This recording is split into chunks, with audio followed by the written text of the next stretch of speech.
My heart absolutely breaks for the LDS church members that were subjected to such a terrible act of violence, and to all church members in general that are feeling the ripple effect in the aftermath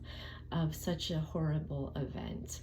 Church should be a place of safety and refuge and solace, never of fear or trauma. And my heart just breaks for the children that were subjected to such a horrible experience in a place that they should feel safe. Anyone should feel safe.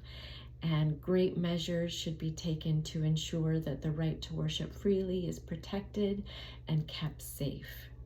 And as we're discussing this topic, I think it's also very important to acknowledge that while persecution against religious groups is so wrong, violence and hate crimes are never justified,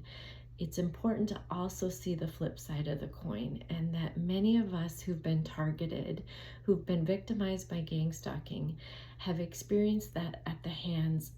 of reverse religious persecution because we don't fall in line with certain beliefs, we're seen as different, we're being discriminated against because we may live or believe differently than what they feel we should. And we're not hearing about the many, many cases of targeting in mainstream media because many of these religious organizations have power and prestige and a lot of resources and connections to people in high places. But the reality is our stories, our gang stalking stories, are riddled with violence and attacks and hate crimes at the hands of religious organizations of all types. And my gang stalking victimization, the crimes that have occurred against me, would not have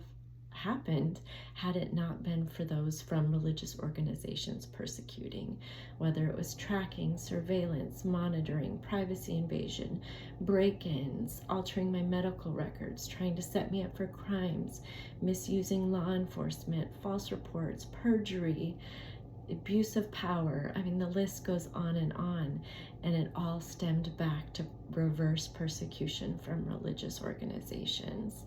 And so while it's critical that we have at the forefront of discussion how we can protect and ensure the safety of those in the churches, it's also crucial to acknowledge that persecution on that end or on the receiving end, the reverse end, is never okay.